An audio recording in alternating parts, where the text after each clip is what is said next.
साहिब उनकी सतनाम। तो आज परम पिता परमात्मा की अपार कृपा से, बंदी छोड़ की अपार दया से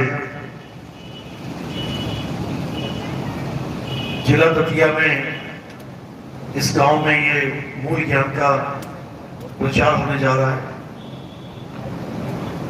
बहुत बड़े भाग होते हैं उन जीवों के जो अपने पूरे जीवन काल में एक बार भी इस मूल ज्ञान को सुन पाते हैं, और उससे भी बड़े भाग होते हैं उन जीवों के जो इस मूल ज्ञान को थोड़ा सा भी समझ पाते हैं। क्योंकि ज्ञान दुनिया में बहुत प्रकार का है। इतना ज्ञान भरा पड़ा, इतना ज्ञान भरा पड़ा है कि जीवों को समझ में ही नहीं आता कि असली ज्ञान कौन सा है। इतना ज्ञान भरा जा चुका है नाना प्रकार के धर्मों में, पंथों में, नाना प्रकार के संप्रदाय में, कि जीव को समझ में ही नहीं आता कि कौन से ज्ञान से मेरा कल्याण होगा। हर जीव ज्ञानी बना बैठा है, लेकिन जब कबीर साहब का मूल ज्ञान आता है, जब कबीर साहब का सत्य ज्ञान प्रकट होता है, तब जीवों में इतनी विवेक की जागृति हो जाती है कि वो समझ सकते हैं कि किससे हमारा कल्याण होगा और कौन से ज्ञान से हमारा नाश होगा। इतनी सोची उनमें आ जाती है परमात्मा की कृपा से, और आती सत्संग के माध्यम से ही है।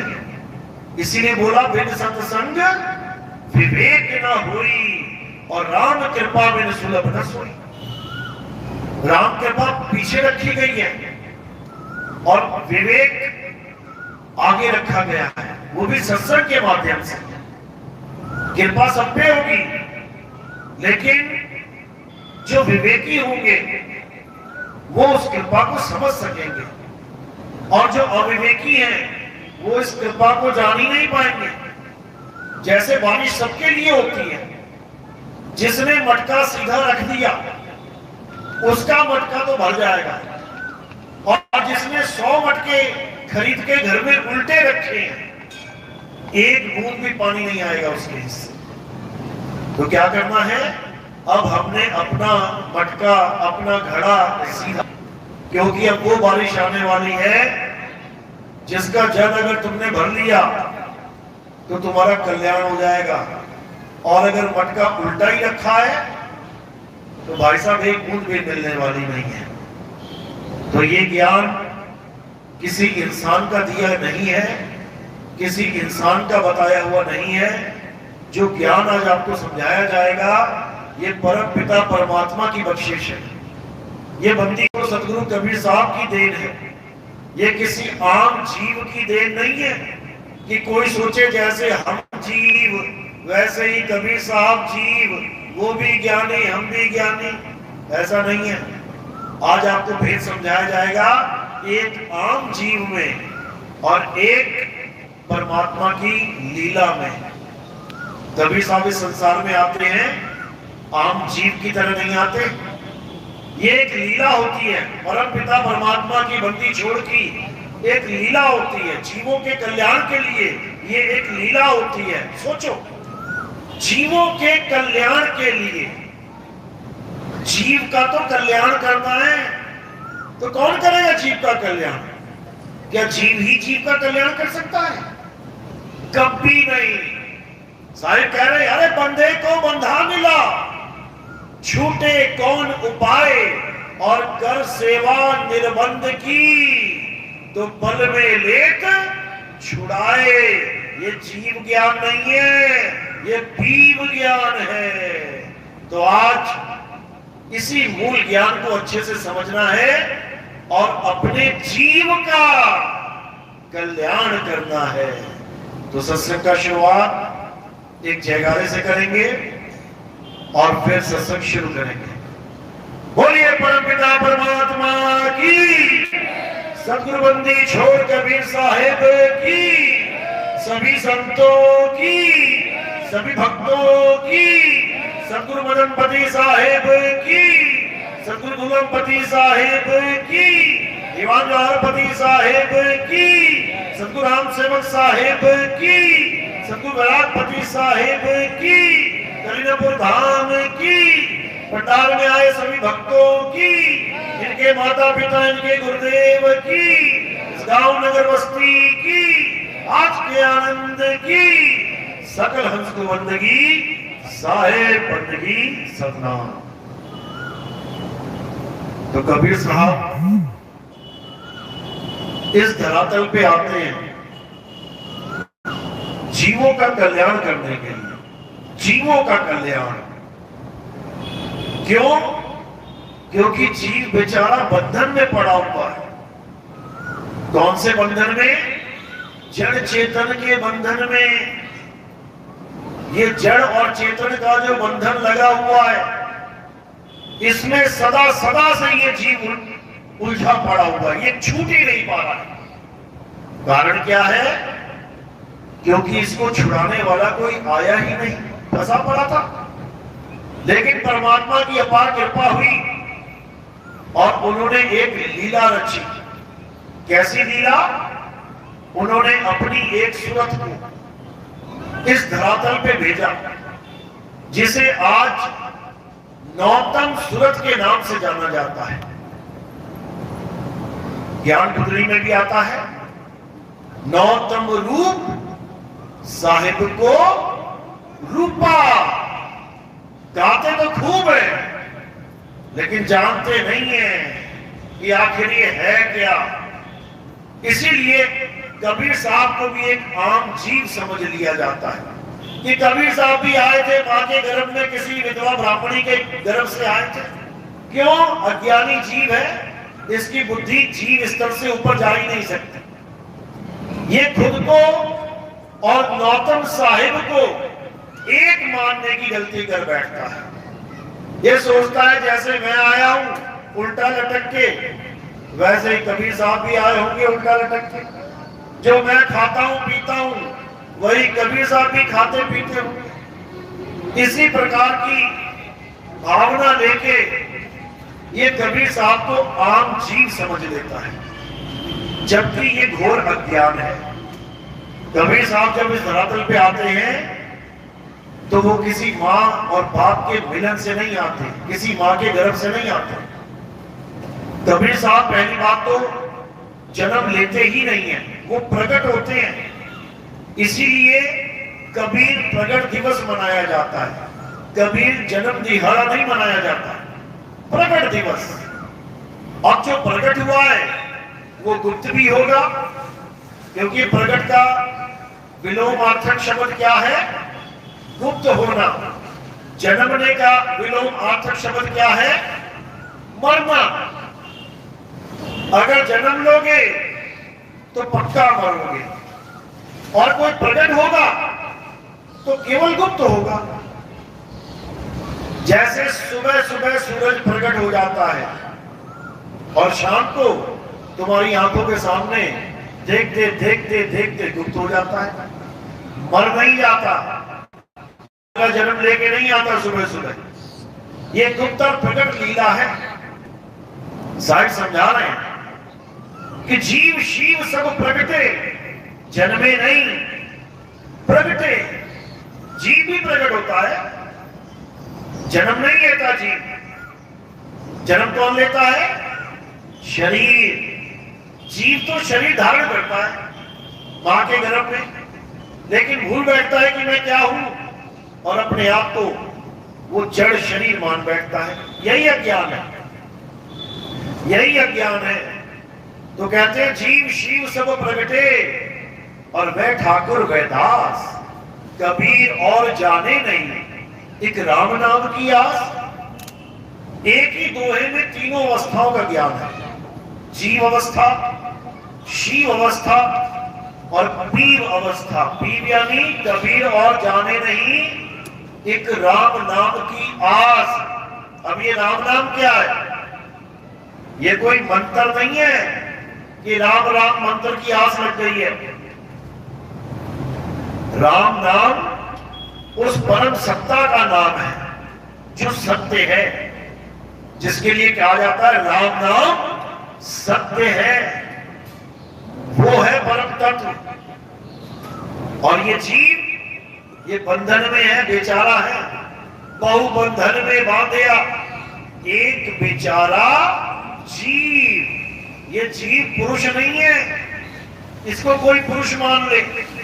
पुरुष तो वो है जो जीव का बंधन काटेगा। पुरुष तो पीव है, पीव।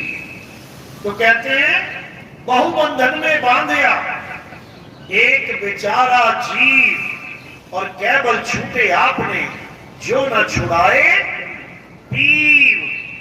अब ये पीव कौन है? जीव जीव तो सुना था, हाथी घोड़े कुत्ता बिल्ली बंदर बकरा इंसान, ये जीव तो सुना था। ये पीव क्या बड़ा है भाई? ये पीव कहां से आ गया? क्योंकि वाणियां तो पढ़ते हैं, वाणियां तो सुनते हैं, लेकिन समझते नहीं। समझ कहां से लेके आए? बिना सत्संग के समझ बढ़ ही नहीं सकती। इसीलिए जीव और शिव और पीव तीनों का भेद समझाते हुए कबीर साहब कहते हैं कि कौन है जीव, कौन है शिव और कौन है पीव। इसको अच्छे से समझ लो। तो कहते हैं कि जब ये शरीर जीव धारण करता है, और शरीर किससे बनता है? ये साकार शरीर किससे बनता है? निराकार तत्व से। निराकार से ही साकार की उत्पत्ति होती है।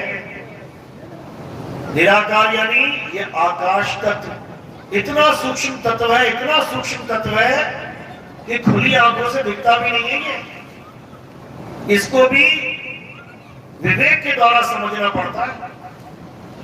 तो ये निराकार तत्व और इसी से उत्पन्न होने वाले साकार तत्व। जीव अवस्था तब होती है जब हम अपने आप को साकार मान लेते हैं। कोई आदमी बना बैठा है, कोई औरत बना बैठा है, कोई कुत्ता बिल्ली हाथी घोड़ा बना बैठा है। ये जीव अवस्था का ज्ञान है। तो शिव अवस्था क्या है? जब ये अपने आप को साकार ना मान के निराकार मान लेता है, अपने आप को जीव ना मान के ब्रह्म मान लेता है। अहम ब्रह्मस्मि, मैं ही ब्रह्म हूं, मैं ही निराकार हूं, तब ये शिव अवस्था को प्राप्त हो जाता है। इन्हीं दोनों अवस्थाओं के लिए साहिब ने बोला, जीव शिव दो प्रगटे, वह ठाकुर वह दास। जो ब्रह्म अवस्था को प्राप्त हो जाता है वो पूजनीय हो जाता है, उसकी पूजा हो रही है संसार में।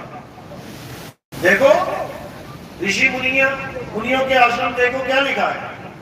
1008 ब्रह्मलीन स्वामी जी, ब्रह्म ज्ञानी, ब्रह्म वक्ता, ब्रह्मदर्शी, ये सब पूजनीय बने बैठे हैं। और पूज कौन रहा है? जीव, जो अपने आप को आदमी औरत माना बैठा है, जो अपने आप को साकार देह माने बैठा है। तो यहां तक तो बात समझ में आ गई कि जीव शिव दो प्रगटे, एक तो बन गया ज्ञानी जी, महात्मा बन गए, और एक उसके पुजारी बन गए। यहां तक तो समझ में आती है। पर कबीर साहब इससे आगे की बात कर रहे हैं, ना जीव की ना शिव की, यानी ना साकार की और ना निराकार की। जीव शिव सब प्रगटे, वह ठाकुर वह दास, कबीर और जाने नहीं, एक राम नाम की आस। अब ये राम नाम क्या है, इसको समझना पड़ेगा। ये राम नाम कोई मंत्र नहीं है कि दो अक्षरों का रा और मां अब इसी को रटेंगे कबीर साहब, ऐसा नहीं है। राम एक तत्व का नाम है जो सब में रम रहा है, उसी को राम कहते हैं, उसी को रमता राम कहते हैं। गहरे कस्तूरी कुंडल बसे, मृग ढूंढे बनमाही, और ऐसे रमता राम है ये दुनिया जाने ना है। अब ये रमता राम कौन है, इसको समझना है। ना जीव और ना शिव, इन दोनों से किनारे हो जाओ। अब तीसरा कौन बचा? पीव। अब पीव को जानना है, ये पीव क्या है? इसी पीव की महिमा सब संतों ने गाई है। ये पीव क्या है? ये पीव ही सतनाम है। इसी को बाबा नानक ने बोला, एक को सतनाम, यानी एक परमात्मा, एक पीव, जीव नहीं। कभी गलती से जीव को परमात्मा मान लो, बांधे जाओगे 84 में। तो जीव का तो कल्याण करना है। कल्याण कौन करेगा? पीव कल्याण करेगा। इसीलिए साहब ने कहा, जग में जीव अनंत, अनंत, तुम्हारी एक एक सांस में अनंतों जीव अंदर जा रहे हैं। इसलिए जैन मुनि कपड़ा लगा के रखते हैं अपने मुंह के आगे कि सांस में भी इतने सारे जीवों का अंत हो जाता है, शरीर छूट जाता है उनका, दोबारा शरीर धारण करते हैं, मृत्यु को प्राप्त हो जाते हैं तुम्हारी एक एक सांस से। इसी को समझाया गया कि जग में जीव अनंत, न जाने पीव को, अरे बहुत कहा समझाए 84 के जीव को। इस जीव को बहुत समझाया हमने कि तू पीव को जान ले, जान ले, जान ले। जड़ और चेतन से परे उस महाचेतन को पहचान ले। जड़ और चेतन में नहीं उलझना। जड़ चेतन तो कुत्ता, बिल्ली, हाथी, घोड़ा, सुअर भी है। नाली का कीड़ा भी जड़ चेतन की ग्रंथि है। क्या करोगे उसका? पूजा करोगे क्या? अभी सुअर घुसा है तो अभी डंडे मार के भगा दोगे। तब क्यों नहीं कहते अरे चेतन आया, चेतन आया, आप इसकी पूजा कर ले? तब क्यों नहीं कहते? क्योंकि जड़ चेतन ये दोनों ग्रंथि लगी हुई है, गांठ बंधी हुई है इनकी, ये पूजनीय नहीं है। इसी को गीता में समझाया गया। हे अर्जुन, इस दुनिया में 3 प्रकार के पुरुष हैं। एक क्षर पुरुष यानी जड़ शरीर, एक अक्षर पुरुष यानी चेतन जीव। ये दोनों ही पूजनीय नहीं है। तीसरा पुरुष कौन है? उत्तम पुरुष तो अन्य है। अब वो उत्तम पुरुष क्या है? जिस दिन ये समझ में आ गया उसी वक्त गीता समझ में आने लग जाएगी कि आखिर बात चल किसकी रही है। क्योंकि गीता पढ़ने वाले भी गीता नहीं समझ पा रहे हैं। वो जीव को ही पुरुष माने बैठे हैं और लिखा हुआ है गीता में कि जड़ और चेतन में यही प्रकृति और पुरुष है। बिल्कुल समझने वाली बात है ये। पुरुष से आगे कुछ और भी है। उत्तम पुरुष ये भी लिखा है गीता में। ये क्यों नहीं समझ में आता? पुरुष और प्रकृति का, पुरुष और प्रकृति का उदाहरण देके जीव को पुरुष बना के सिद्ध कर दिया जाता है। लेकिन उसी गीता में 3 पुरुषों का वर्णन है, वो क्यों नहीं समझ में आता? यही कबीर साहब समझा रहे हैं कि जब तक जीव शिव पीव को नहीं जान लिया तब तक बात नहीं बनेगी। तो शरीर क्या है? शर पुरुष। शर मतलब नाशवान। दिखने में पुरुष लग रहा है, अभी तलवार मारे कोई, अभी 10 टुकड़े कर दे, यही पुरुष नाशवान हो जाएगा। ये नाशवान पुरुष कौन है? शर पुरुष, जिसको कई लोग कहते हैं शर पुरुष काल भगवान है। बताओ, काल भगवान है शर पुरुष। और अक्षर पुरुष क्या बना दिया? 5 संख्य दीपों का मालिक। ये सब अज्ञान है। शर पुरुष शरीर है, अक्षर पुरुष जीव है जो इस शरीर को ढो रहा है। ये जितने भी शरीर बैठे हैं 2 पुरुषों का मेल है, शर और अक्षर। अब तीसरा पुरुष कहां है? तीसरा पुरुष सबके संग है और सबसे जुदा भी है। जिसको बोला नर नारी और कीट पतंगा, सार शब्द सभी के संगा, यानी हर जीव के साथ वो सार शब्द रूपी परम पिता परमात्मा जुड़ा हुआ है। लेकिन जीव को समझ ही नहीं आता, इसलिए वो जीववाद में ही चला जाता है। वो जीव को ही सत्ता मान लेता है, वो जीव कोई परमात्मा मान लेता है, वो जीव कोई पुरुष मान के 84 में भ्रमण करता है। तो कबीर साहब ने यही संदेशा दिया कि सब जीवों का कल्याण कैसे होगा, जब उनके जीवन में पीव आएगा। पीव, गरीबदास जी ने समझाया कि जब पीव आ जाएगा तुम्हारे जीवन में, वो क्या करेगा, वो जीव को पीव में बदल देगा।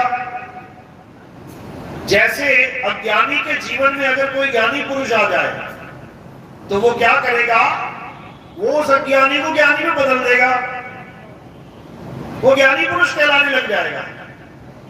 एक डॉक्टर के पास कोई आदमी काम सीखने चला जाए, पढ़ाई करने चला जाए, वो डॉक्टर उस आम आदमी को डॉक्टर बना देगा। एक सुनार के पास कोई आम आदमी चला जाए, वो उसको ऐसा दिव्य ज्ञान दे देगा कि वो सुनार ही कहलाने लग जाएगा। एक साइंटिस्ट के पास एक आम आदमी चला जाए, उसके पास पढ़ाई लिखाई करे, तो वो ऐसा ज्ञान दे देगा कि उसको भी साइंटिस्ट ही बना देगा। तो सार शब्द की ये महिमा है कि ये जीव को पीव बना देता है। इसीलिए बोला गया, क्या कहते हैं गरीबदास जी महाराज, अरे कोटि तो ब्रह्मा भय और कोटि भय ईश, साहिब तेरी बंदगी से ये जीव हुए जगदीश। फिर वो जीव नहीं रह जाता, फिर वो पीव हो जाता है। जीव का ज्ञान अज्ञानता का ज्ञान है, क्योंकि जीव जड़ के साथ गांठ लगा के बैठा है। जड़ और चेतन दो सत्ताओं में उलझा पड़ा है। अब ये दोनों सत्ताएं क्या हैं? कई लोग कहते हैं कि ये दोनों ही आदि अनादि है। इससे बड़ी मूर्खता और कोई हो ही नहीं सकती कि जड़ भी आदि अनादि है और चेतन भी आदि अनादि है। ये महामूर्खता है। ये आदि अनादि का मतलब होता है जिससे पहले कुछ भी नहीं था। सोचो, जिससे पहले कुछ भी नहीं था वही आदि अनादि है। उसी को जगदीश कहते हैं, जिससे पहले कुछ भी नहीं था। साहिब ने बोला कि जो दो आदि अनादि मान के बैठे हैं, उनके लिए बोला, भाई रे दो जगदीश कहां से आया और कहो कौन बोराया। साहिब कहते दो जगदीश नहीं हो सकते, दो आदि अनादि नहीं हो सकते, दो आदि अनादि नहीं हो सकते, एक ही है। एक है वो आदि अनादि, लेकिन उसको कोई जान नहीं पा रहा है। उसको कैसे जानेंगे? जब तुम्हारे जीवन में सार शब्द भेदी गुरु मिलेगा। जब सार शब्द का भेद रखने वाला गुरु तुम्हारे जीवन में आएगा, तब इस काल का जाल कटेगा। साहिब समझा रहे हैं बीजक में, कह रहे हैं बचना चाहो काल जाल से तो चीनो शब्द हमारा, और कहे कबीर अमर कर राखो जो निज होए हमारा। तो सार शब्द क्या है? सार शब्द कहीं बाची हो, मानो है तुम्हारा अक्षर पुरुष एक पेड़ और निरंजन वा की धारा। दोनों का भेद समझा दिया कि अगर बचना चाहते हो तो सार शब्द के द्वारा बचोगे। लेकिन कोई कहे कि सार शब्द होता ही कुछ नहीं है, तो ऐसा नहीं है भाई। सार शब्द के अलावा जो कुछ भी है वो कुछ नहीं होता, वो भ्रम है। सत्य केवल एक है। सार शब्द नाम ही इसलिए रखा है उसका, सार। अब कोई कहे सार होता ही कुछ नहीं है, तो फिर तो सब आसार ही सार है दुनिया में। साहिब समझा रहे हैं, सतगुरु ऐसा चाहिए जैसा सूप सुहाए और सार सार तो गही रहे, थोथा दे उड़ाए। यानी तुम्हें ऐसा गुरु चाहिए जो तुम्हें केवल सार शब्द का भेद समझा दे। सार शब्द लेने देने की चीज नहीं है कि गुरुजी कुछ बोलेगा और तुम ले लोगे। सार शब्द तुम्हारे पास भी उतना है जितना गुरुजी के पास है। क्योंकि सब घट मेरा साइया और सुनी सेज न कोय, बलिहारी व घट की जिस घट प्रगट होए। सबकी जेब में माचिस की डिबिया है, सब अपने घर चले गए। अब अंधेरा उसी का खत्म होगा जिसकी माचिस की डिबिया में से तीले निकाल के तुम जला लोगे। है सबके पास नर नारी और कीट पतंगा, सार शब्द सब ही के संगा। है सबके पास, लेकिन उसका भेद नहीं पता है। जैसे कस्तूरी है सब हिरणों के पास, लेकिन उसका भेद नहीं पता, तो बेचारे धक्के खा रहे हैं। तेल है हर तिल के पास, हर दाने में तेल है, लेकिन उसका भेद नहीं पता, तो बेचारा धक्के खा रहा है। इसी प्रकार सार शब्द सबके पास है। कोई इस गलत फहमी में मत रहना कि गुरुजी आएंगे और हमें सार शब्द देंगे। कैसे देंगे? कोई मंत्र पकड़ा दिया, कोई जंतर पकड़ा दिया, कोई कुछ और ताम झाम लगा दिया गुरुजी ने। ऐसा कुछ नहीं है। सार शब्द हम सबका सत्य स्वरूप है, जीव स्वरूप नहीं है। जीव स्वरूप में अटकोगे तो मारे जाओगे। जैसे सूर्य और किरण दोनों अलग अलग हैं। एक का स्वरूप है सूर्य और एक उसकी किरण है। जो किरण है वो इस संसार में आती है, सूर्य नहीं आता। किरण इस संसार में आके फंसती है, सूर्य नहीं फंसता। इस संसार को जड़ समझो और किरण को एक जीव समझो, एक सूरत समझो। आके जड़ के साथ ग्रंथ लगा के बैठ गई, सूर्य तक नहीं पहुंच पा रही है, लेकिन निकली सूरज से ही है। अब जब तक सूरज में थी तब तक मुक्त थी, और जैसे ही धरती पे आ गई वैसे ही बंधन में आ गई। तो बीजक में पहली साखी यही समझा रही है, जैया जन्म मुक्ता हता तैया हता न कोई, और छठी तुम्हारी है जगह और तू कहां चला भिगोए। ये किरण इस धरती की पैदावार नहीं है, ये किरण इस धरती की नहीं है, ये कहीं से आई है, और जहां से आई है वहां धरती नहीं है। जहां से ये आई है वहां सृष्टि नहीं है, ना वहां सृष्टि ना सृजनहारा, ये वहां से आई है।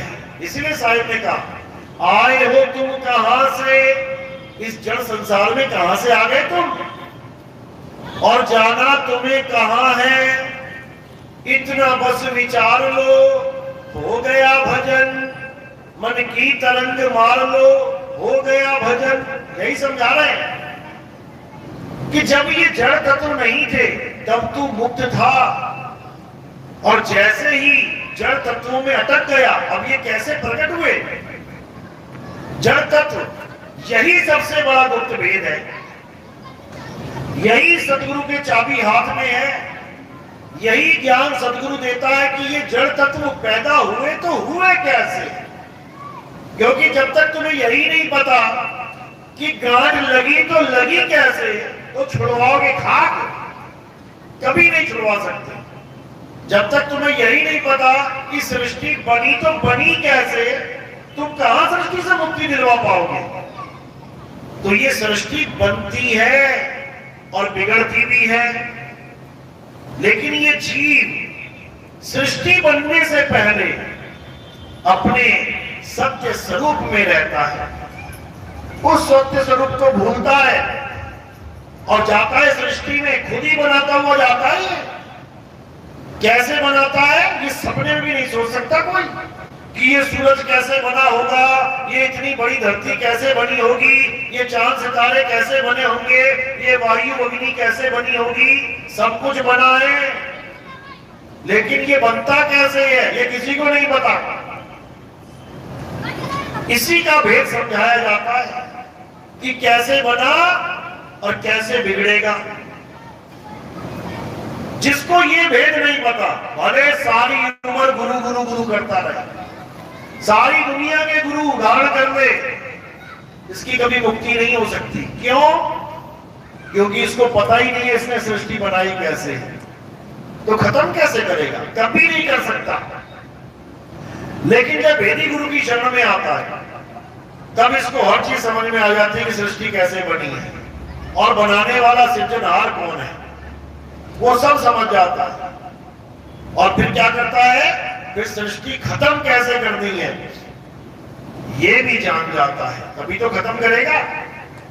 तो इसी को साहिब ने बोला कि जैसे सृष्टि बनी है वैसे ही खत्म कर देनी है, तब कल्याण होगा, नहीं तो नहीं होगा।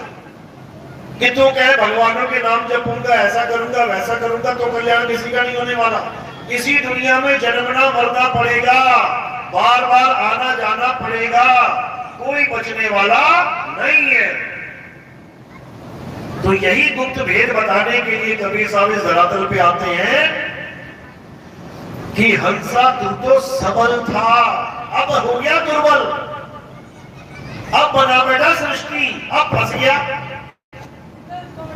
अब अटक गया अपनी जाल में। तो ये शायद समझा चुके हैं बीजक में, जैया जन्म मुक्ता हता, जब तू मुक्त अवस्था में था, यानी जब जड़ नाम की कोई चीज थी नहीं, तभी तो मुक्त अवस्था में रहेगा। और जड़ भी आदि है, चेतन भी अनादि है, तो कैसे रहेगा? अकेला कैसे रहेगा? एक बार जड़ से जुड़ गया दोबारा भी जुड़ जाएगा, कितनी देर लगती है? मुक्त तब होगा जब जड़ रहे ही ना, जड़ का खात्मा हो जाए। अब बताओ कौन बांधेगा कौन बंधेगा? जब अकेला रहेगा तो निर्बंध है, और जैसे ही दूसरा तत्व आ गया बंधन है। समझ लो, एक कुत्ते को तुम किसी कमरे में रख दो, आराम से बैठा हुआ है, कोई दिक्कत नहीं है, और वही एक शीशा लगा दो, उसके बाद देखो ड्रामा चालू, भौंक भौंक मर जाएगा। एक चेतन है दूसरा जड़ है, और तो नहीं तो ये आदि अनादि से ही है दोनों, फिर तो हो चुका काम। फिर कुत्ता मरेगा जन्मेगा, मरेगा जन्मेगा। तो क्या करना है? उस शीशे को तोड़ दो, उस शीशे को हटा दो, जड़ नाम की चीज ही खत्म कर दो। अब बताओ अब कैसे बंधेगा वो? यही समझ में नहीं आ रहा किसी के। साहिब समझा रहे हैं, जैसे स्वर्ण कांच मंदिर में भ्रमते भूख मरे हो, और कहे कबीर नलनी के सुगना तोहे कौन पकड़े हो। जिसको तू अनादि मान बैठा है कि जड़ तत्व अनादि है, उसी ने पकड़ रखा है तुझे भ्रमवश। लेकिन जब तुझे होश आएगा तब तुझे समझ में आएगा कि तूने पकड़ा हुआ है, तूने पकड़ा हुआ है। कहते हैं दो चीजें हैं, एक पुरुष एक प्रकृति, यानी एक जड़ और एक चेतन। अब चेतन सुख और दुख पा रहा है, किसकी वजह से? कहते हैं प्रकृति का नियम है ये, और प्रकृति तो जड़ है, जड़ चेतन पे लागू हो गई है, जड़ चेतन में राज कर रही है, जड़ नियम बना रही है, चेतन भुगत रहा है। वाह भाई वाह, यानी जड़ चेतन को पीट रही है और चेतन त्राईमाम करता फिर रहा है। इतनी भी बुद्धि, इतनी भी अकल नहीं आ रही है कि कुछ ना कुछ तो मामला है भाई। ये कभी समझ में नहीं आएगा जब तक भेदी गुरु तुम्हारे जीवन में नहीं आ गया। तो क्या कहते हैं? चार भेद का भेदी होए, कहे कबीर सतगुरु है सोए, और चार भेद का भेद न जाना, सो गुरु जम के हाथ में काना। नाम दीक्षा के वक्त ये चारों भेद समझाए जाते हैं, सुपात्र जीव को, कुपात्रों को नहीं। तो कहते हैं सोई गुरु पूरा कहावे, जो दो अक्षर का भेद बतावे, एक छुड़ावे एक लखावे, तब प्राणी निज घर को जावे। जब तुम्हारे जीवन में पूरा गुरु आएगा तो क्या करेगा? दो अक्षर का भेद बता देगा। एक अक्षर जिसको दुनिया नाम समझ रही है, मैं गुरुजी से नाम ले आया, नाम नहीं ले आया, अक्षर ले आया। हिंदुस्तानी गुरु हिंदुस्तानी चेला, तो हिंदी में अक्षर दे दिए, अरबी गुरु और अरबी चेला तो अरब भाषा में अक्षर दे दिए, अंग्रेज गुरु और अंग्रेज चेला अंग्रेजी में अक्षर दे दिए, पंजाबी गुरु पंजाबी चेला पंजाबी में अक्षर दे दिए, जापानी गुरु जापानी चेला जापानी अक्षर दे दिए। ये तुम अक्षर लेके आ गए, नाम नहीं लाए, क्योंकि नाम अक्षरों से परे है।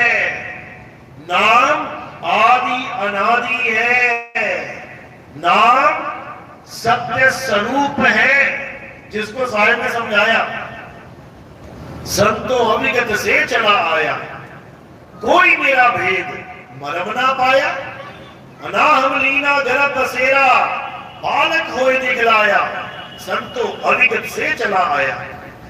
इसी में क्या समझा रहे, कह रहे सत्य स्वरूपी नाम साहिब का, सो निज नाम हमारा।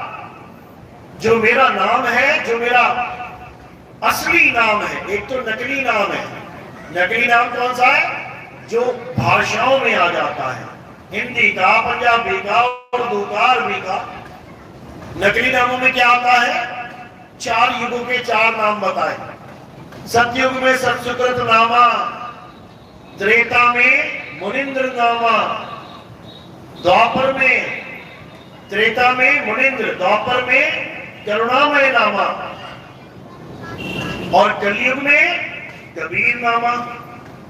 ये 4 नाम, सतयुग में सतसुकृत, त्रेता में मुनिंद्र, द्वापर में करुणामय और कलयुग में कबीर।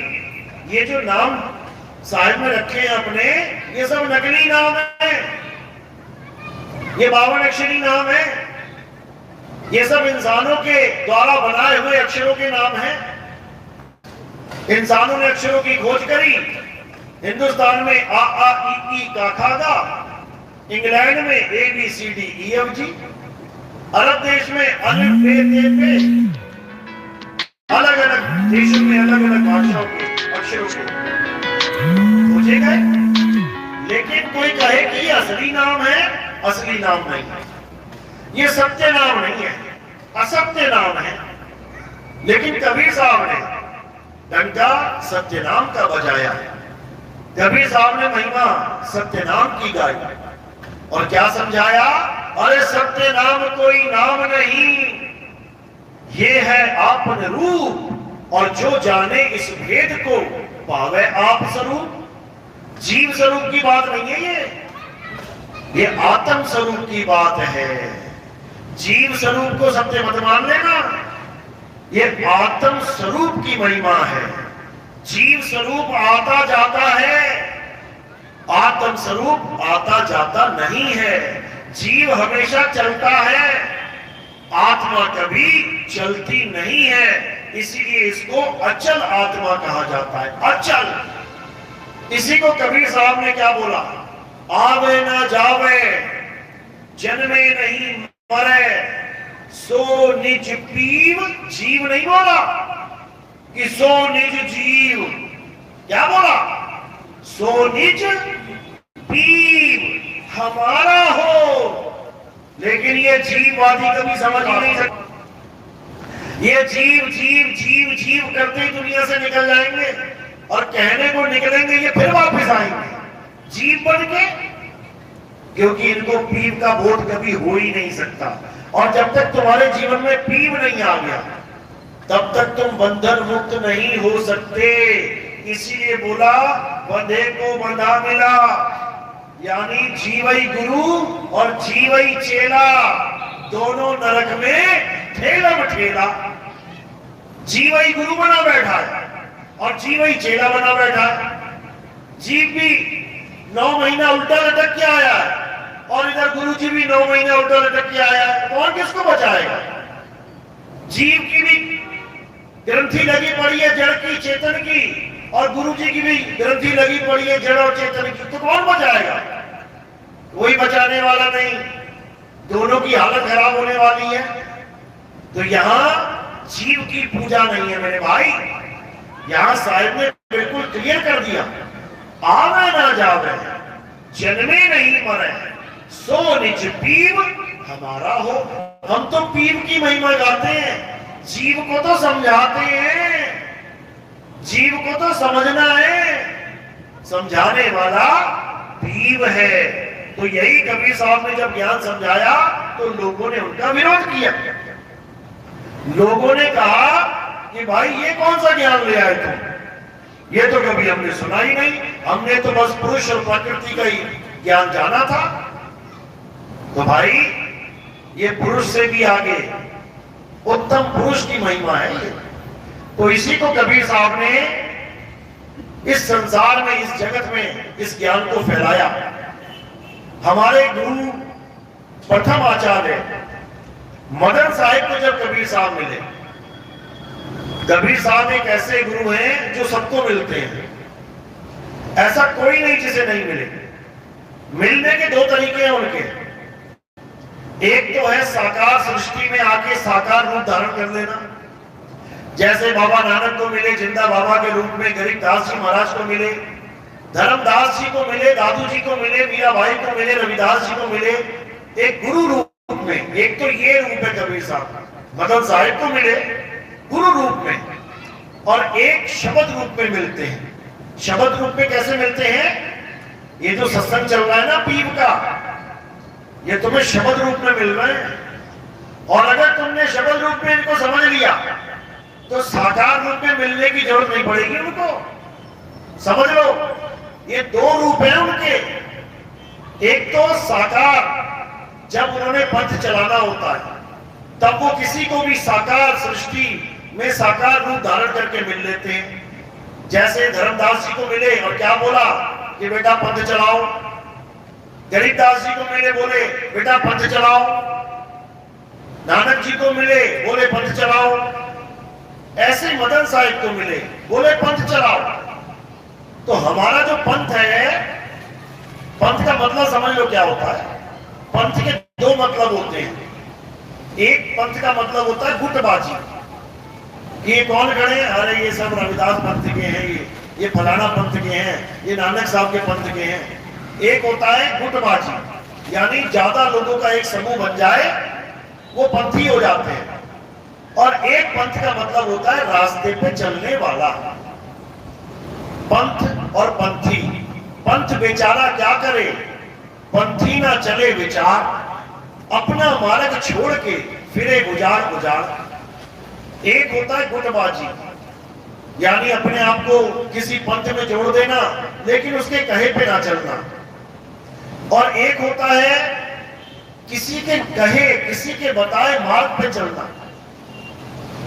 तो ये जो मदन साहिब का बताया मार्ग है, ये ज्ञान उनको कबीर साहब से प्रकट हुआ।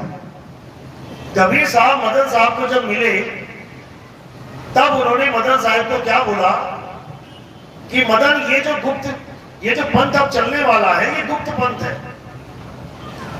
ये पंथ ऐसा पंथ है जो जग में उजागर नहीं होगा, शुरू में बड़े गुप्त रूप से चलेगा, बहुत कम लोग जानेंगे इसको।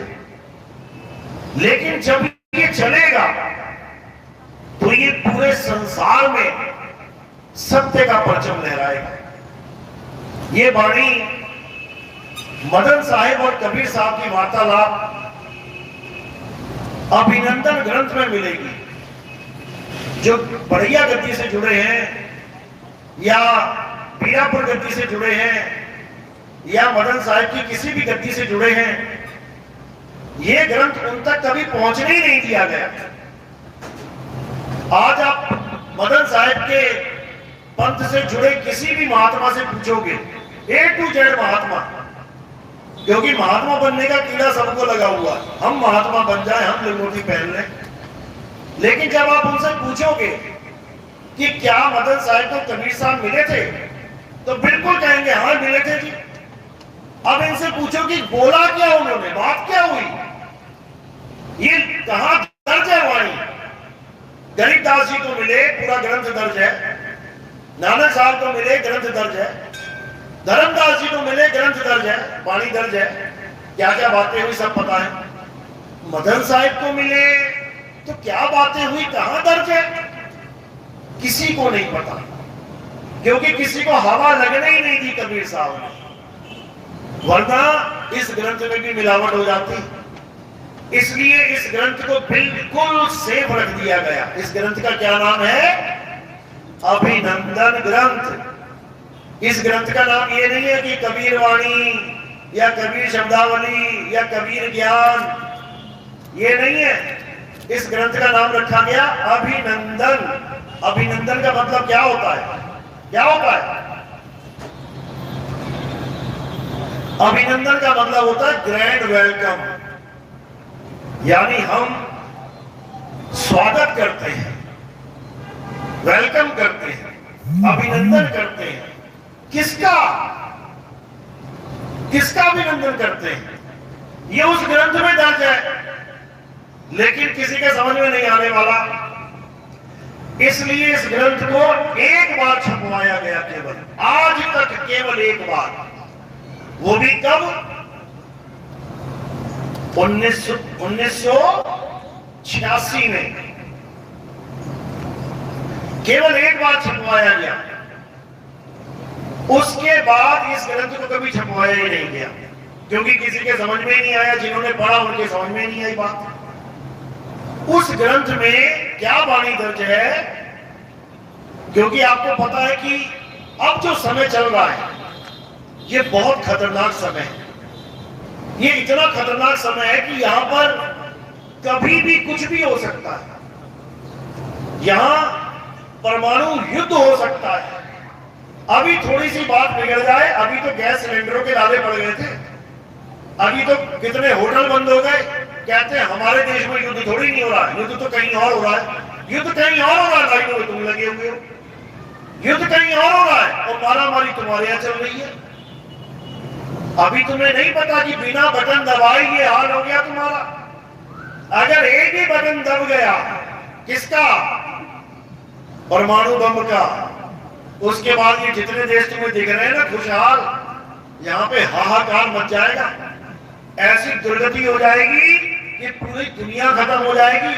इस दुनिया में कम से कम 10,000 से भी ज्यादा परमाणु बम है इस वक्त, और एक बटन दबाने की, बटन भी दबाने की जरूरत नहीं है। ऐसे ऐसे देश हैं जिन्होंने कमांड कर रखी है कि अगर मैं रोज आके यस करूंगा या मेरे ऑफिस से यस होगा, इसका मतलब हम जीवित हैं, अभी बम कहीं नहीं फटना चाहिए। और जब कोई बटन दबाने वाला नहीं बचेगा तो ऑटोमेटिक बटन दबेगा। ऐसे ऐसे देश हैं जो कहते हैं अगर हम मर गए, हमारे यहां सब मर गए और कोई भी इंडिकेशन नहीं जा रहा है कि हम जिंदा हैं, तो वो ऑटोमेटिकली परमाणु बम हर देश पे गिरा दिया जाएगा। ऐसे ऐसे सौदे हो चुके हैं, समझो। यानी ये संसार खत्म होने की कगार पे है। इससे पहले पहले युग परिवर्तन होना चाहिए। युग परिवर्तन हो गया तो ये बटन भी कोई नहीं दबा पाएगा, समझ लेना। युग परिवर्तन कैसे होगा? जब हम असत्य को त्याग के सत्य को धारण कर लेंगे, तब युग परिवर्तन हो जाएगा। और ये कैसे होगा? ये मदन साहिब को कबीर साहब ने अभिनंदन ग्रंथ में एक एक शब्द बयान कर रखा है, लेकिन किसी को पता ही नहीं है। इसलिए सब अपनी अपनी डबली, अपना अपना राग अलाप रहे हैं। तो क्या लिखा है वहां पे कि भे मदन, अभी जो तुम्हारा पंथ चल रहा है, अभी जो चलेगा ये गुप्त रूप में चलेगा, ये प्रकट रूप में कब आएगा? कहते हैं जब चौथी गद्दी का विस्तार होगा। तो कहते हैं चौथी गद्दी का विस्तारा, डंका बाजी सब संसारा, हम उनके सिर बैठब आई, वासे पार कोई नहीं पाई, चौथी गद्दी होई अवतारा, ताका चरित्र विदित संसारा, मेरी बात साच कर मानो, मदन समझ अपने मन मानो। यानी एक ऐसा पंथ चलेगा मदन तेरे ही पंथ में, जो पूरे संसार को एक कर देगा, जो पूरे संसार में सत्य की जोत जगा देगा, और पूरा संसार उस सत्य को समझ के एक झंडे के नीचे आएगा। ये वाणी मदन साहिब के समय में कबीर साहब ने बोली थी। और ये ग्रंथ कहाँ है, कहाँ से छपा है? ये बढ़िया गद्दी से छपा है। लेकिन दुख के साथ कहना पड़ता है कि जिस गद्दी ने ये ग्रंथ छापा, उसी गद्दी के महंतों तक को इस ग्रंथ का नाम तक नहीं पता। नाम भी कहते हैं ना, तुम्हारे घर में कोई बच्चा पैदा हो, सोचो, और बाप को उसका नाम भी नहीं पता, सोचो, ये हालत हो गई है। जिस ग्रंथ को जिस गद्दी ने छापा, वो ग्रंथ का नाम तक किसी गद्दी के महंत को नहीं पता। ये नितिन दास को बताना पड़ रहा है। और जब नितिन दास बता रहा है तो उनको लग रहा है कि ये तो हमारा विरोध कर रहा है। विरोध नहीं कर रहा है, जगा रहा हूं तुम्हें, जग जाओ और समझो उस बात को। कबीर साहब ने दोबारा से आने की बात चली है वहां पे कि मदन, मैं ही तुम्हारे पंथ में आऊंगा दोबारा। और कैसे आऊंगा? शरीर रूप में नहीं आऊंगा कि दोबारा से प्रकट होऊंगा कहीं पे। कैसे आऊंगा? शब्द रूप में आऊंगा। ये पूरा एक एक शब्द लिखा हुआ है यहां पे। तो इसी की बात हर धर्म में बोली गई है। धर्मदास जी के ग्रंथ में बोला गया कि जब आएगा 5505 तब मेरा वचन ये होगा साचा। ये 5505 जब आएगा, ये 5505 क्या है? ये भेद है। जब इसका उजागर होगा तब समझ में आएगा कि एक ऐसा पंथ चलेगा जो सारी दुनिया को एक करेगा। यही मुसलमानों ने बोला कि दुनिया तबाह होने से पहले इसी दुनिया में एक ऐसा पंथ चलेगा जो सबको एक कर देगा। यही ईसाइयों ने बोला कि दुनिया खत्म होने से पहले एक ऐसा पंथ चलेगा जो सारी दुनिया को सत्य का उजागर करेगा।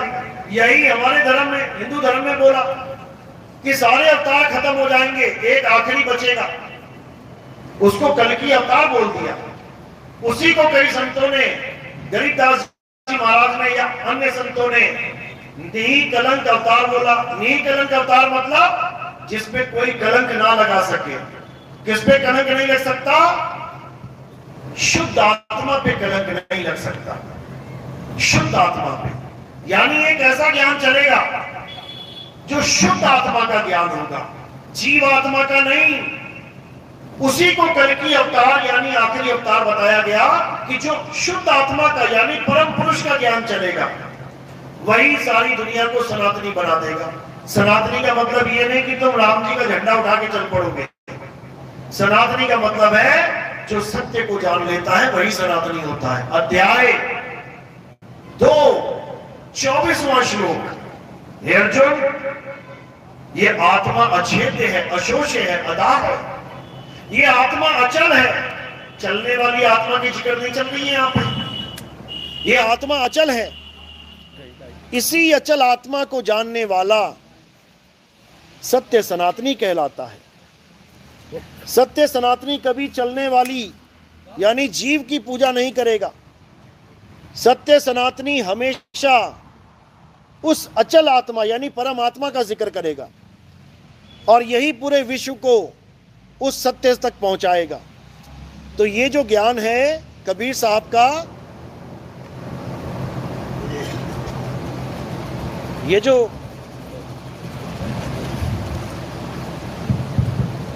कबीर साहब का ज्ञान है, ये जीव ज्ञान नहीं है,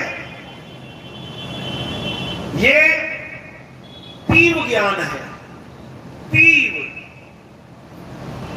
ये उस अवस्था तक पहुंचाता है जहां पर जीव जीव रहता ही नहीं है। ये जीव ही पीव हो जाता है। कैसे? जैसे दुनिया भर की नदियां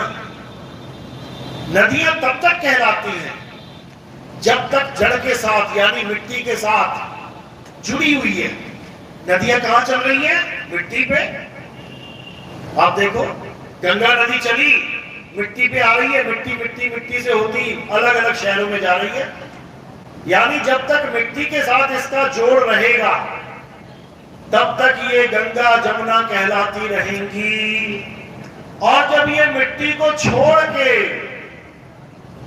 समुद्र में गिरेंगी और समुद्र में मिल जाएंगी, तब ये गंगा जमुना नहीं कहलाएंगी, तब ये चल भी नहीं पाएंगी।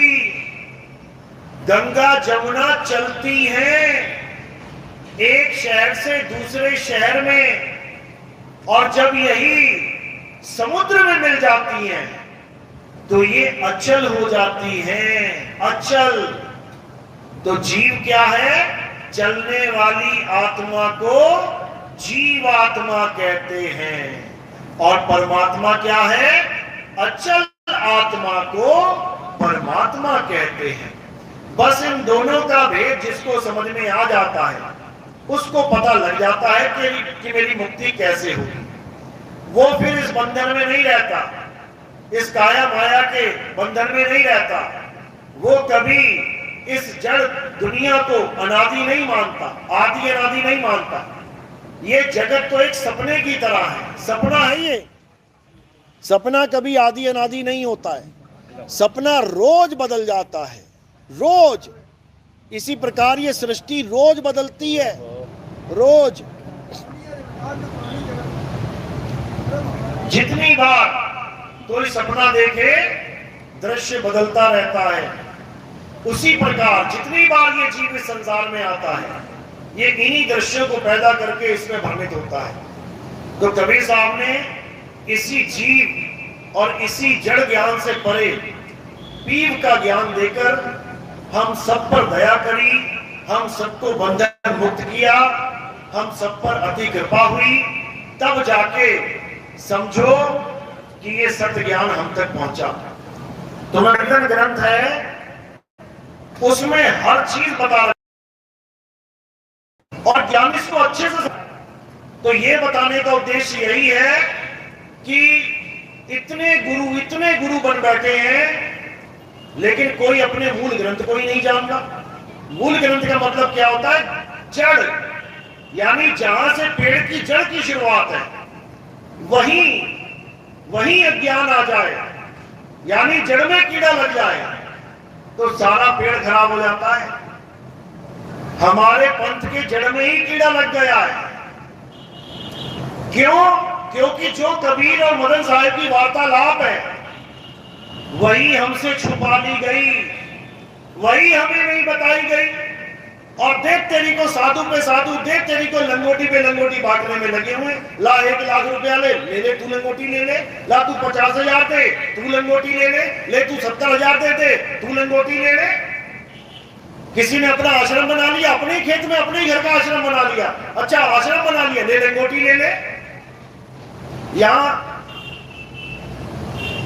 लंगर की तरह लंगोटी बिक रही है। कैसे कल्याण होगा? कभी कल्याण नहीं होगा। वही महात्मा जर्दा खा रहा है, वही सुरफा गांजा पी रहा है, और वही सत्संग में बीड़ी के बंडल मंगवा रहा है कि सत्संग तब होगा पहले बीड़ी के बंडल मंगवाओ। ये अपने पंथ की बात कर रहा हूं मैं। और जब मैंने विरोध किया तो इन गंजेड़ी भंगेड़ियों ने मेरे खिलाफ मोर्चा खोल दिया, मुझे ही घर से बेघर करवा दिया। वाह रे वाह जनता, क्या बात है, मुझे ही मेरे आश्रम से निकलवा दिया। लेकिन ये ना सुधरे, अब मौका आया है सुधरने का और सुधारने का। अब सुधार भी देंगे, क्योंकि ये कबीर साहब और मदन साहब की वार्ता है, ये पिता और पुत्र की वार्ता है। और इस पंथ में वही टिकेगा जो मदन साहब और कबीर साहब की वार्तालाप को समझेगा, और जो इस वार्तालाप को समझ कहेगा मदन साहब का पंथी और कहेगा कबीर पंथी। तो भाई साहब, वसीयत तभी मिलती है जब वसीयत के कागज पे विश्वास हो, तभी खजाने मिलते हैं घर के। पिता कुछ और लिख रहा है, पुत्र कोई और ही गाने गा रहा है, इससे कल्याण नहीं होता। ये बोलने का मकसद क्यों है? क्योंकि ये जो क्षेत्र है ये मदन साहिब के पंथ में सबसे ज्यादा फैला हुआ है। मदन साहिब के पंथ के सबसे ज्यादा साधु इसी क्षेत्र में हैं। लेकिन वही अभिनंदन ग्रंथ को नहीं जानते। जिसको प्रमोट करना था उसको छुपा दिया गया। धर्मदास जी के पंथ में देखो कैसे कबीर सागर का, अनुराग सागर का प्रचार होता है। उनका मूल ग्रंथ है, बाबा नानक की वाणियां देखो कैसे प्रकाशित की जाती है, मूल ग्रंथ है। गरीबदास जी का ग्रंथ देखो कैसे प्रकाशित हो रहा है, मूल ग्रंथ है। गवाही दे रहे हैं कि मुझे कबीर साहब मिले, ये बातें हुई। अरे मदन साहिब को भी मिले हैं, उनका मूल ग्रंथ कहाँ है?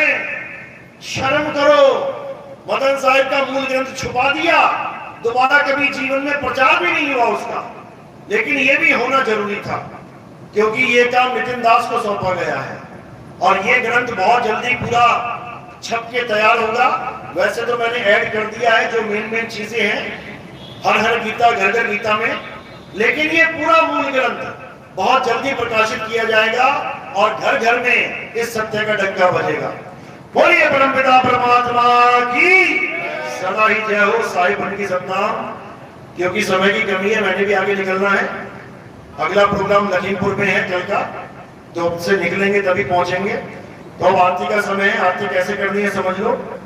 आरती की थाली में थोड़े से फूल उठाने हैं आपने और मेरे सिर के ऊपर रख देने हैं। सिर के ऊपर क्यों रखने हैं? क्योंकि हमारे यहाँ किसी काया की या किसी जीव की आरती नहीं होती। हमारे यहाँ किसकी आरती होती है? हमारे यहाँ शब्द गुरु की आरती होती है, हमारे यहाँ आत्मदेव की आरती होती है। और कबीर साहब ने क्या बताया, कहाँ पे विराजमान होंगे? कहते हैं हम उनके सिर बैठ आई और वहां से पार कोई नहीं पाई। तो परमात्मा कहाँ है? नितिन दास के सिर पे बैठे हुए हैं। तो आपने ये फूल कहाँ रखने हैं? ये मेरे चरणों में नहीं रखने हैं, ये परमात्मा के चरणों में रखने हैं। मेरे सिर के ऊपर फूल रखने हैं आपने, कोई भी पैरों में फूल नहीं रखेगा। और कोई प्रचार प्रसार में योगदान करना चाहेगा तो केवल चरणों में रखना है। माया चरणों की दासी है संतों की। उस प्रचार प्रसार के योगदान से हम क्या करते हैं? हमने कोई आश्रम नहीं बनाया। 2010 से मैं प्रचार कर रहा हूँ, आज 16 साल हो गए हैं। ना तो हमने कोई आश्रम बनाया, ना ही हमारा कोई उद्देश्य आश्रम बनाने का। क्योंकि घर कहां बनाया जाता है? अपनी जमीन पे। घर कहां बनाया जाता है? अपनी जमीन पे। तो ये देश हमारा है क्या? तो तुम कैसे उम्मीद लगा सकते हो कि मैं यहाँ पे कोई आश्रम बनाने आया हूं? मैं यहाँ पे कोई आश्रम बनाने नहीं आया हूं, मैं यहाँ से तुम्हें उजाड़ने आया हूं। तुम्हें उजाड़ के ले चलूंगा जहां ले जाना है। तो कहते हैं रहना नहीं देश बेगाना है, बेगानों की धरती पे अपने आश्रम नहीं बनाए जाते मेरे भाई, समझो बात को। बोलिए परमपिता परमात्मा की सदा ही जय हो। तो इस सेवा से हम क्या करते हैं? हाथ में ये सेवा लगाते हैं। आपके घर में टीवी चैनल आते होंगे, आप टीवी में जैसे ही सुबह को साधना टीवी या ईश्वर टीवी खोलेंगे, 6:45-7 बजे बैठ जाना। आपको बहुत सारे महात्मा आएंगे, बहुत सारे महात्मा दिखेंगे। क्या बोलेंगे? ये नाम जप लो, वो नाम जप लो, इतनी बार जप लो, उतनी बार जप लो, ऐसा कर लो, वैसा कर लो। 1 घंटा 2 घंटा बोल के जैसे जाएंगे इतने में मैं आ जाऊंगा और मैं क्या बोलूंगा? वो कहेंगे नाम जपो, नाम जपो, नाम जपो। मैं कहूंगा नाम छोड़ो, नाम छोड़ो, नाम छोड़ो। और उस शुद्ध आत्मा से अपनी सूरत को जोड़ो, तब तुम्हारा कल्याण हो जाएगा। तो ये प्रचार प्रसार करने में लाखों रुपए खर्च होता है, क्योंकि मैं हर जगह तो नहीं जा सकता, देश विदेश में हर जगह नहीं पहुंच सकता, लेकिन ये प्रचार पहुंच जाता है। जहां जहां लोग टीवी चैनल देखते हैं सुबह को उठ के, वहां वहां ये नितिन दास का पैगाम, नितिन दास का संदेश पहुंच जाता है। लोगों में खलबली मस्ती है कि नाम छुड़वाने वाला पंथ कौन सा चल पड़ा है। तो नीचे मेरा नंबर दिया होता है, लोग अलग अलग देशों से फोन करते हैं, अमेरिका, जर्मनी, जापान, कनाडा, पता नहीं कहां से लोगों के फोन आते हैं यही पूछने के लिए कि गुरुजी ये बता दो, नाम तो छोड़ दिया, करें क्या? फिर उनको सत्संग से जोड़ा जाता है यूट्यूब चैनल के माध्यम से। दिन रात जब वो सुनते हैं, बात समझ में आती है, तब उनके जीव का कल्याण होता है। तो इसी कल्याण के लिए सेवा का योगदान होता है, आश्रम बनाने के लिए नहीं। आश्रम बनाने के लिए हमारे यहाँ किसी भी सेवा का इस्तेमाल नहीं होता। बोलिए परमपिता परमात्मा की सदा ही जय हो। आरती लगाएंगे, आरती के बाद आगे का प्रोग्राम।